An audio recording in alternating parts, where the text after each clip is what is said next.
నమస్తే, welcome to meta news.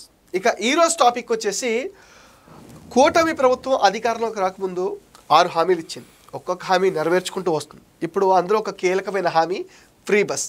ఇది త్వరలోనే నెరవేరబోతుందనే మాటలు కూడా వినిపిస్తున్నాయి. మరి దీనిపైన మహిళల స్పందన ఉంది. అసలు ఈ ఫ్రీ బస్ పైన ఇప్పటివరకు ఎలాంటి అధ్యయనాలు చేశారు, ఎప్పట్లో రావచ్చు, ఏం జరగబోతుంది, ఇలాంటివన్నీ మనతో డిస్కస్ చేయడానికి ప్రముఖ పొలిటికల్ అనలిస్ట్ ప్రభాకర్ గారు ఉన్నారు. ఆయన అడిగి మరిన్ని ఇంట్రెస్టింగ్ విషయాలు తెలుసుకుందాం. ఆయనకి వెల్కమ్ చెప్తాం. సార్ నమస్తే. నమస్కారం. కూటమి ప్రభుత్వం అధికారంలోకి రాకముందు ఒక 6 హామీలు ఇచ్చింది. 6 గ్యారంటీలో ఒకటి ఫ్రీ బస్. ప్రస్తుతానికి ఈ ఫ్రీ బస్ అమలు పైన ఎలాంటి కసరత్తు జరుగుతుంది, ఎప్పుడు రావచ్చు, దీనిపైన మహిళలు ఏమనుకుంటున్నారు? ఇది చాలా మంచి పథకం అండి. కాకపోతే దీంట్లో ఇప్పుడు కర్ణాటకలో పెట్టారు, తర్వాత తెలంగాణలో కూడా నడుస్తుంది. నేను బస్ ప్రయాణం దాదాపుగా రోజు ఒక 50 నుంచి 100 కిలోమీటర్లు చేస్తుంటాను. దాంట్లో ఉన్న లోపాలని ఇప్పుడు సర్వే చేస్తున్నారు.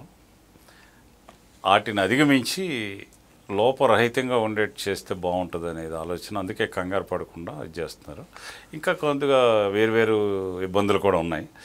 ఆర్టీసీలో, ఆంధ్ర ఆర్టీసీలో దాదాపు 11,000 బస్సులు ఉన్నాయి సుమారుగా. ఈ 11,000 బస్సుల్లో 3,000 బస్సులు పనికిరాని స్థితికి చేరినాయి. ఓకే, అలాంటి బస్సులు పెట్టుకుని మనం ఫ్రీ పథకం పెడితే పర్సంటేజ్ పెరుగుతుందా అంటే ఆక్యుపేషన్ పర్సంటేజ్ పెరుగుతుంది ఆటోమేటిక్గా. అది 80-85 దాకా వెళ్ళిపోతుంది. ఇప్పుడు 65-70 బిలో ఉంటుంది. అది అప్పుడు ఏమవుతుందంటే టికెట్ కొనేవాడికి సీటు దొరకదు, బస్సులు తక్కువ ఉంటాయి, ఎక్కడ ఏది ఆగిపోద్దో తెలియదు. ఇప్పుడు ఎప్పుడైతే ఆక్యుపేషన్ పెరుగుతుందో డిపో మేనేజర్కి టెన్షన్ పెరుగుతుందో వాటికి తగిన బస్సులు వేయాల్సిన బాధ్యత ఆయన మీద ఉంటుంది. ఈ బస్సులు ఏమో సహకరించిన పరిస్థితి ఉంటుంది. అందుకని ఆయన గారు ఏం చేశారంటే కొత్త బస్సులు కావాలని ఇండెంట్ పెట్టారు. ఆల్రెడీ ఒక కేంద్రంతో మాట్లాడి మరి అక్కడ ఏదో పథకం కింద మనకి ఇచ్చినట్టున్నారు. ఒక 800-900 బస్సులు త్వరలో వచ్చేస్తున్నాయండి. గతంలో ఒక 500 కొన్నారు. అవి పూర్తిగా ఎలక్ట్రికల్ బస్సులు అండి. ఎలక్ట్రికల్ బస్సుల వల్ల ఏమవుతుందంటే ఖర్చు తక్కువ ఉంటుంది. ఎందుకంటే దానికి ఎటువంటి ఆయిల్ పోయాల్సిన అవసరం ఉండదు కాబట్టి ఎలక్ట్రికల్తో నడుస్తాయి కాబట్టి అతి తక్కువ ఖర్చుతో నడుస్తాయి, ఇవ్వచ్చు. ఇంకొక 2,000 బస్సులు వీటికి తోడు కనుక ఏదో ఒక రకంగా సంపాదించుకోగలిగితే ఆర్టీసీ అప్పుడు చేయొచ్చండి. కాకపోతే ఇప్పుడు ఏంటంటే నేను నా పరిశోధనలో తేలింది ఏంటంటే జిల్లా లెవెల్కి ఉచితం పెడితే బాగుంటుంది. మొత్తం బస్సుని స్టేట్ లెవెల్లో ఒక ఉచితం అనేటప్పటికి ఏమవుతుందంటే పని ఉన్నా లేకపోయినా తిరిగే అవకాశాలు ఎక్కువగా ఉంటాయి. ఒకవేళ వాళ్ళకి నిజంగా పని ఉంటే అది వేరే విషయం. ఏ మండలంలో ఏ జిల్లాలో నివసించేవాళ్ళు ఆ జిల్లా వరకు తిరగడానికి ఇబ్బంది ఏం లేదు. ఒకవేళ అంతకు మించి తిరగాలంటే ఏంటి అనేది ఒక ఆలోచన చేయాలి. ఇంకొకటి ఏంటంటే ఉద్యోగులకి ఫ్రీగా ఇవ్వాల్సిన అవసరం లేదండి బస్సు. ఎందుకంటే వాళ్ళ సాఫ్ట్వేర్ పిల్లలు కూడా ఫ్రీగా తిరుగుతున్నారు. ఖమ్మంలో మొన్న విచిత్రంగా ఒక 15 మంది టీచర్లు వాళ్ళకి సీట్లు దొరక్క ఇసుకొచ్చి మాకు ఫ్రీ వద్దండి, సరైన సర్వీస్ అందిస్తే చాలు, మేము టికెట్ కొనుక్కొని వెళ్తామండి అంటున్నారు. అలాంటి పరిస్థితులు ఉంటాయి. ఎందుకంటే నిజంగా ఆ యొక్క ఆర్థిక పరిస్థితి బాగున్న వాళ్ళకి సహకరించడం అనేది మంచి పద్ధతి.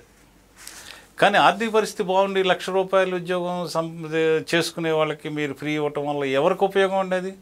ఆర్టీసీ లాస్ అవుతుంది, ప్రభుత్వం లాస్ అవుతుంది తప్ప. ఇప్పుడు ప్రభుత్వం కట్టాలి కదా. మీరు ఎన్ని టికెట్లు అయితే కట్ అయినాయో అది చూసి సాయంత్రానికి రిపోర్ట్ ఇస్తారు. నెలకోసారో 15 రోజులకోసారో వాళ్ళు పే చేసి తీరాలి, ఆ బకాయిలు చెల్లించాలి. కాబట్టి మీరు 1,00,000, 2,00,000, 3,00,000 సంపాదించే వాళ్ళు కూడా ఆర్టీసీ బస్సు ఎక్కించి మీరు ఫ్రీ ఇస్తే అది ఏం సంకేతం ఇచ్చినట్టు? మీరు స్టూడెంట్స్కి ఇవ్వండి, చదువుకునే పిల్లలకి ఇవ్వండి, మంచిది, వాళ్ళకి అవసరం. లేదా సంపాదన లేని వృద్ధులకి ఇవ్వండి, రిటైర్ అయిపోయిన వాళ్ళకి 58 ఏళ్ళకి 60 ఏళ్ళకి ఇవ్వండి, వాళ్ళకి అవసరం. కానీ వర్కింగ్ చేసే వాళ్ళకి, చిన్న చిన్న వాళ్ళకి ఏ హోటల్లోనో ఏదో షాపుల్లో పనిచేసుకునే వాళ్ళకి ఇవ్వండి, తప్పులేదు, వాళ్ళకి అవసరం కూడా. ఏదో 10,000, 15,000, 20,000 లోపు తెచ్చుకునే వాళ్ళు పాపం ఏదో సిటీలో ఇంటి అద్దె కట్టుకోవడం, పిల్లల్ని చదివించుకోవడం ఇబ్బంది ఉంటుంది కాబట్టి వాళ్ళకి కూడా ఇవ్వచ్చు. కానీ నేను అనేది ఏంటంటే రూపాయలకి మించి జీతం తెచ్చుకునే వాళ్ళకి ఇవ్వటం అనేది అంత కరెక్ట్ కాదు. నాకు అనిపించింది అట్లా. వాళ్ళు కూడా మాకు అక్కర్లేదండి, ఇస్తున్నారు కాబట్టి ఉపయోగించుకుంటున్నాం, కానీ మాకు అవసరం లేదండి అని చెప్తున్నారు వాళ్ళు. అంటే మరి సెగ్రిగేషన్ ఎలా చేయగలరంట? ప్రభుత్వంకి అది తలకు మించిన భారం కదా సార్. అంటే వీళ్ళకి ఆదాయం ఉంది, వీళ్ళకి ఆదాయం లేదు, ఈ సెగ్రిగేషన్ చేయడం ఎట్లా కుదురుతుంది? ఈజీ అండి, అదే ఉంది. వాళ్ళకి ఎవరికి ఉద్యోగం ఉందో తెలుసు కదా. మీకు నిజంగా పల్లెటూరులో వాళ్ళకి ఉద్యోగాలు ఉండవు, అవును, వాళ్ళకి ఇవ్వాల్సిందే. ఎందుకంటే వాళ్ళు పనులు చేసుకోవటానికి కానీ చదువుకోవటానికి కానీ పట్టణాలకు వెళ్తుంటారు, వాళ్ళకి ఇవ్వటం కూడా ధర్మమే. అక్కడ చదువుకునే వాళ్ళు, మన ఉద్యోగాలు చేసేవాళ్ళు తక్కువ ఉంటారు. ఏదో టీచర్ పోస్టులు చేసేవాళ్ళు కొద్దిమంది తప్ప మిగతా వాళ్ళు దాదాపు ఎవరు ఉండరు. బ్యాంకులో పనిచేసేవాళ్ళు, టీచర్ పనిచేసేవాళ్ళు మాత్రం పల్లెటూరులో ఉండే అవకాశాలు ఉంటాయి. మండల కేంద్రం నుంచి కింద గ్రామాల్లో అంతా ఈ టైప్ వాళ్ళే ఉంటారు. కానీ సిటీల్లోకి వచ్చేటప్పటికి వ్యాపారం చేసుకునేవాళ్ళు, ఉద్యోగం చేసుకునే వాళ్ళు ఈజీగా తెలిసిపోతారు. అసలు వాళ్ళు వద్దంటే మానేస్తారు. వాళ్ళకు ఒక ఐడి కార్డు లాంటిది ఇస్తే, స్పెషల్ ఐడి కార్డు బస్ కోసం, ఓకే, మీకు ఏదైతే అర్హత ఉందో మీకు అవసరం అనుకుంటే అప్లై చేసుకోండి, అప్లై చేసుకుంటే పరిశీలించి మేము ఇస్తాం అని చెప్పేస్తే, మీకు రూపాయలు ఉద్యోగం ఉంటే వాళ్ళు అప్లై చేసుకోరు. అవును, ఎందుకంటే పరిశీలనలో తేలిపోతుంది. ఇక వాడితో చెప్పించుకోవడం ఎందుకు, మనమే ఆగిపోదామని చెప్పి వాళ్ళు రారు మన దగ్గరికి. ఎవరైతే నిజంగా అవసరమైన వాళ్ళు ఉన్నారో వాళ్ళు అప్లై చేసుకుంటారు. వాళ్ళకి ఒక కార్డు ఇవ్వండి, సంవత్సరానికో 2 సంవత్సరాలకు 3 సంవత్సరాలకు, అది దానికి వ్యాలిడిటీ పెట్టి ఒక కార్డు ఇవ్వండి. ఆ కార్డు ఉన్న వాళ్ళని చూసి ఆధార్ కార్డు కాకుండా ఈ కార్డు చూపించిన వాళ్ళకి ఇవ్వండి. అది కూడా మన రాష్ట్రంలో ఆధార్ కార్డు ఉన్న వాళ్ళ వారికి. తెలంగాణలో అదే జరుగుతుంది ఇప్పుడు. ఆంధ్ర ఆధార్ కార్డు ఉంటే ఇక్కడ ఉచితం ఇవ్వట్లా, అలాగే అక్కడ కూడా అంతే చేయాలి. అది కూడా జిల్లాకి పరిమితం చేస్తే బాగుంటుందని నాకు ఉంది. సరే, రాష్ట్రం అంతా తిరగాల్సిన అవసరం ఉంటే దానికి ఏం చేయాలి, ఒక 50% లెస్తో చేస్తే బాగుంటుంది.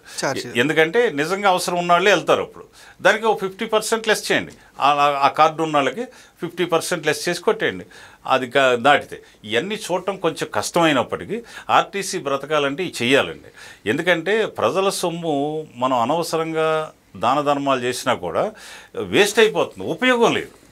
కాబట్టి దీన్ని ఏం చేయాలంటే, ఆర్టీసీని బ్రతికించాలంటే ఒక 2000 బస్సులు అదనంగా ఇప్పుడున్నాటికి ఎలక్ట్రికల్ బస్సులు ఇవ్వటం. ఆయన బాబు గారు ఏం చెప్పారంటే, మన పరిపాలన అయిపోయే లోపల, అంటే ఈ 5 సంవత్సరాలు అయ్యేటప్పటికి మొత్తం బస్సులన్నీ ఎలక్ట్రికల్ బస్సులు చేయాలన్నారు. అలా ప్రణాళిక చేస్తున్నారు. కానీ ఇమీడియట్లీ సప్పో తీసుకొచ్చేవాల్సిన అవసరం ఉంది. వాళ్ళ కొత్త బస్సులు కొందామంటున్నారు, డీజిల్ బస్సులు కొందామంటున్నారు. డీజిల్ బస్సులు కొనటం వల్ల మళ్ళీ మనకి ఖర్చు మామూలే కదా, ఇంధనం ఖర్చు పెరుగుతుంది.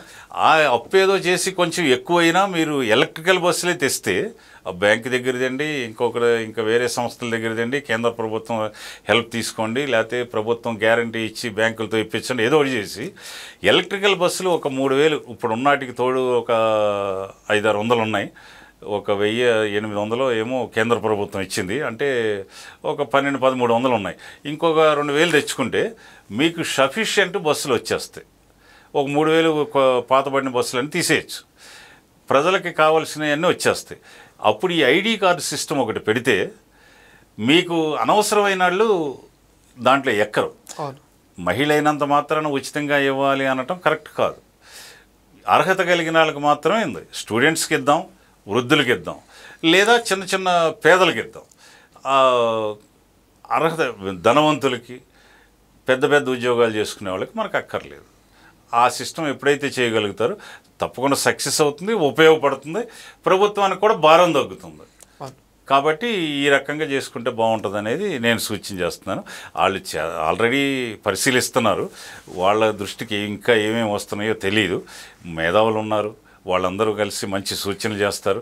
కాకపోతే ఇక్కడ ఎక్కడ భయపడుతున్నారంటే, ఉచితం వద్దంటే ప్రజలు ఏమైనా తిరగబడతారేమో, తిడతారేమో అని భయపడుతున్నారు చెప్పటానికి.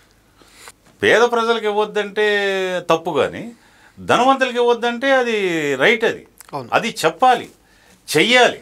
ప్రభుత్వం కూడా ధనవంతులకి ఈ ప్రజల పన్నులు కట్టే సొమ్ముని అనవసరంగా ఇవ్వమని ఏ వ్యక్తి చెప్పడు.